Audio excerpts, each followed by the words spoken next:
사랑하는 서문교회 성도 여러분, 샬롬. 1월 13일 금요일 아침 말씀 시간입니다.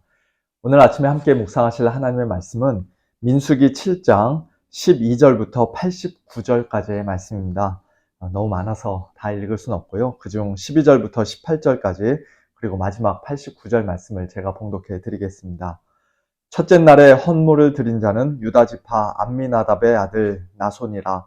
그의 헌물은 성소의 세겔로 130세겔 무게의 은반 하나와 70세겔 무게의 은발이 하나라. 이 두 그릇에는 소재물로 기름 섞은 고운 가루를 채웠고 또 10세겔 무게의 금그릇 하나라. 그것에는 향을 채웠고 또 번제물로 숫송아지 한 마리와 순양 한 마리와 1년 된 어린 순양 한 마리이며 속죄제물로 순염소 한 마리이며 화목제물로 소 2마리와 순양 5마리와 순염소 5마리와 1년 된 어린 순양 5마리라. 이는 암미나답의 아들 나손의 헌물이었더라. 둘째 날에는 이사갈의 지휘관 수알의 아들 느다넬이 헌물을 드렸으니. 마지막 89절입니다. 모세가 회막에 들어가서 여호와께 말하려 할 때에 증거궤 위 속죄소 위의 두 그룹 사이에서 자기에게 말씀하시는 목소리를 들었으니 여호와께서 그에게 말씀하심이었더라. 아멘. 누군가가 새로 이사한 집에 처음 초대를 받아서 갈 때 우리는 초대에 감사하다는 의미로 또는 축하한다는 의미로 집들이 선물을 하나씩 준비해서 갑니다. 특별한 선물이 생각나지 않을 때는 보통 두루마리 화장지나 세탁기용 세제가 아주 좋은 선물이 될 수 있죠. 그것을 전혀 사용하지 않는 사람은 아무도 없기 때문입니다.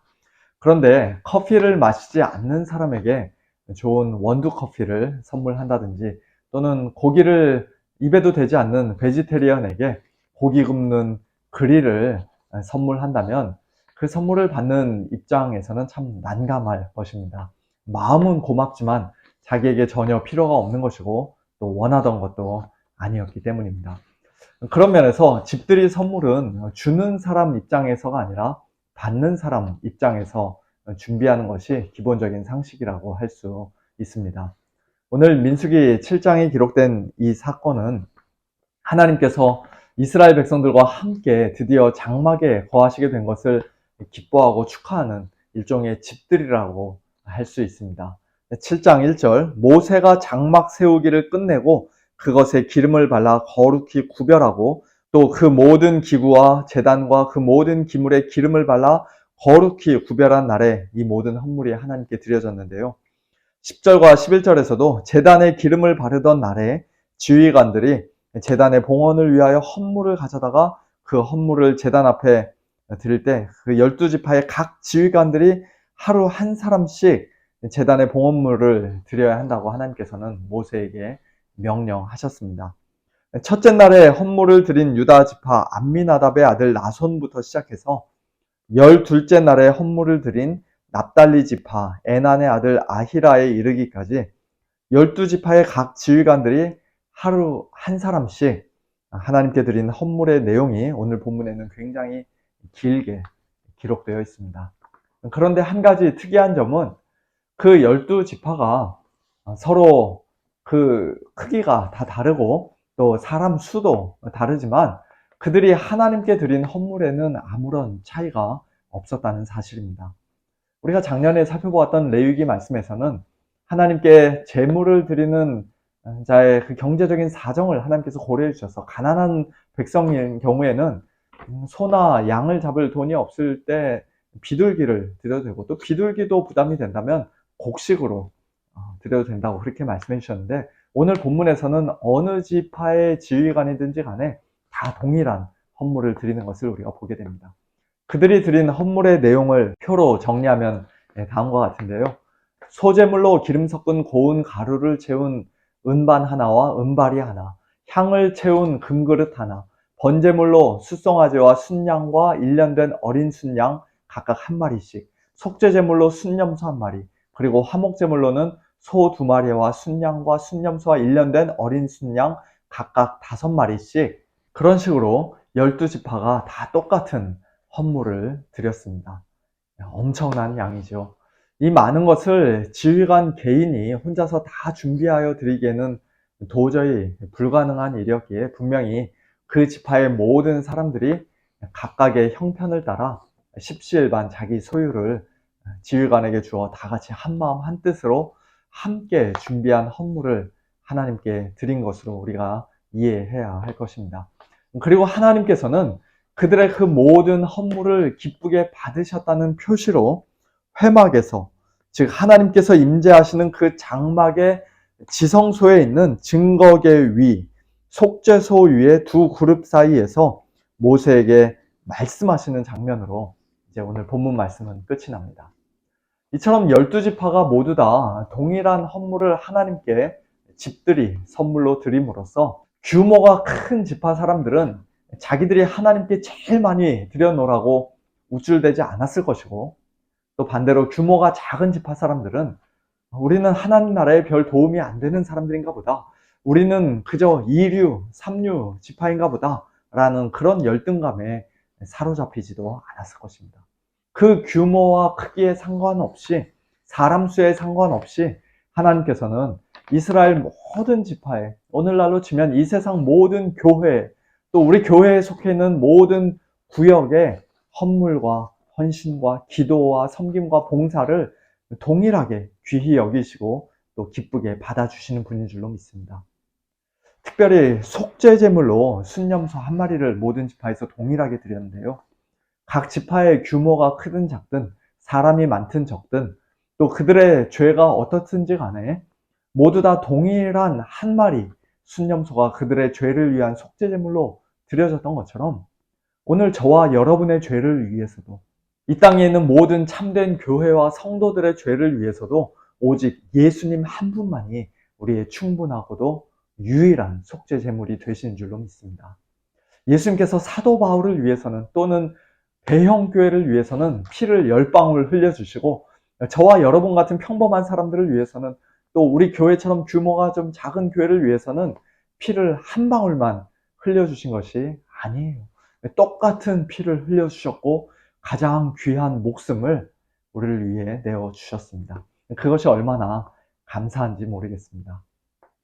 오늘 본문에서 가장 눈에 띄는 것 중 하나는 다른 제물에 비해 화목 제물로 바쳐진 헌물의 양이 어마어마하게 많다는 것입니다.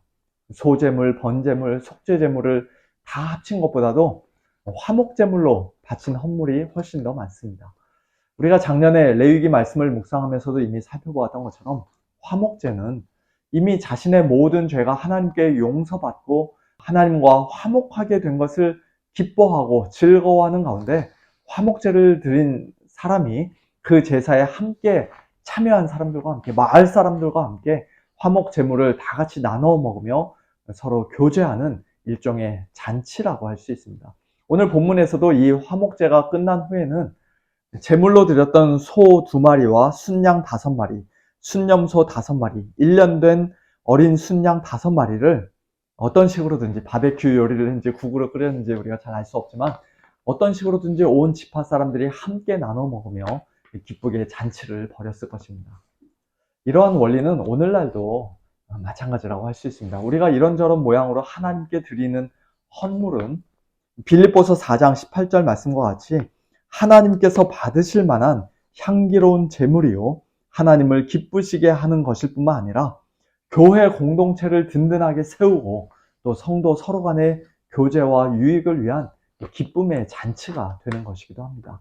사도행전 2장과 4장 초대교회의 모습과 같이 믿는 사람이 다 함께 있어 모든 물건을 서로 통용하고 또 재산과 소유를 팔아 각 사람의 필요를 따라 나눠주며 날마다 마음을 같이하여 성전에 모이기를 힘쓰고 집에서 떡을 떼며 기쁨과 순전한 마음으로 음식을 먹고 하나님을 찬미할 때, 하나님께서 구원받는 사람을 날마다 더하게 하시고 주님의 몸된 교회를 더욱더 든든히 세우실 뿐만 아니라 성도들 가운데 가난한 사람이 없게 되는 그런 놀라운 일까지도 하나님께서는 행하십니다. 우리가 억지로나 인색함으로가 아니라 즐거움으로, 자원하는 마음으로, 무엇보다도 하나님의 크신 은혜에 감사하는 마음으로 하나님 앞에 올려드리는 헌물을 통해 하나님께서는 다른 사람들은 평안하게 하고 우리 자신은 곤고하게 만드시는 것이 아니라 가능한 한 모든 성도들을 균등하게 하려 하시는 것이에요. 즉 우리의 넉넉한 것으로 다른 성도들의 부족한 것을 보충함으로써 나중에 그들의 넉넉한 것으로 또 우리 자신의 부족한 것을 보충하여 결국에는 서로 균등하게 하려는 하나님의 큰 계획이 우리의 헌물과 헌금 속에 숨어 있는 것입니다. 이것은 공산주의의 원리가 아니라 많이 거둔 자도 남지 않고 적게 거둔 자도 모자르지 않게 하려 하시는 하나님의 기뻐하시는 뜻이며 하나님 나라의 원리인 줄로 믿습니다. 지난 코로나 기간 동안 정말로 힘들고 어려운 상황 속에서도 매주일 힘껏 때로는 힘에 지나도록 귀한 헌물을 하나님께 드리셨던 우리 모든 성도님들께 이 자리를 빌어 진심으로 감사를 드립니다. 미국 전체가, 아니 전 세계가 예년보다 경제적으로 더 어려울 것으로 예상이 되는 올 한 해에도 이런저런 모양으로 하나님께 올려드리는 저와 여러분의 모든 헌물이, 하나님을 섬기는 우리의 모든 모습이 하나님께는 큰 기쁨이 되고 영광이 될 뿐만 아니라 주님의 몸된 교회를, 우리 서문교회를 더욱더 건강하게 세우며 우리 모두에게, 특별히 복음의 사역자들과 또 우리 가운데 가난하고 연약한 성도님들에게 큰 힘과 위로가 되는 그런 귀한 헌물로 쓰임받을 수 있게 되기를 예수님의 이름으로 축원합니다. 함께 기도하겠습니다. 하나님 아버지 감사합니다. 하나님께서 저희들에게 베풀어 주신 놀라운 구원의 은혜와 그 크신 사랑을 저희들이 이 땅에서 도무지 갚을 길이 없지만, 하나님께서 이 땅에서 저희들에게 잠깐 맡겨주시고 허락해 주신 물질을 하나님 앞에 올려드리는 그와 같은 헌물을 통해 조금이나마 하나님께 대한 저희들의 감사의 마음을, 또 저희들의 믿음을 표현하게 하시니 감사를 드립니다. 하나님 아버지, 저희들이 이 땅에 살아가면서 모든 것이 차고 넘치고 풍족해서 하나님께 드릴 수 있는 것이 아님을 하나님께서 아십니다. 때로는 과부의 두 랩돈과 같이 저희들 정말로 힘들고 어려운 상황 가운데서도 하나님을 사랑하기에, 하나님의 은혜가 너무나 크고 놀랍기에 감사하기에 올려드리는 그 모든 헌물이 하나님께 기쁨으로 드려진 줄로 믿습니다. 하나님 영광 받아 주옵시고 주님의 몸된 교회를 더욱더 든든히 세우며 예수 그리스도의 복음을 더욱더 힘있게 증거하며 또 우리 주위에 있는 어려운 형제 자매들을 돌아보는 일에 아름답게 쓰이는 저희들의 모든 헌물이 될 수 있도록 축복하여 주시옵소서. 사랑하는 우리 성도님들, 오늘도 이 믿음 가지고 살아가기를 원합니다. 하나님 아버지, 이 세상의 물질과 하나님을 동시에 겸하여 섬기는 자들 되지 않게 하여 주시고, 우리에게 주신 모든 것들을 통하여서 하나의 도구로, 방편으로 하나님을 기쁘시게 섬겨드리는 저희 모두가 될 수 있도록 저희들에게 믿음 위에 믿음을 더하여 주시옵소서. 감사드리며 예수님의 이름으로 기도하옵나이다. 아멘. 성도님들, 오늘도 하나님의 은혜를 깊이 묵상하시는 가운데 그 은혜로 인하여서 기뻐하시고 하나님께 더욱더 감사하는 복된 하루 보내시길 바랍니다. 샬롬.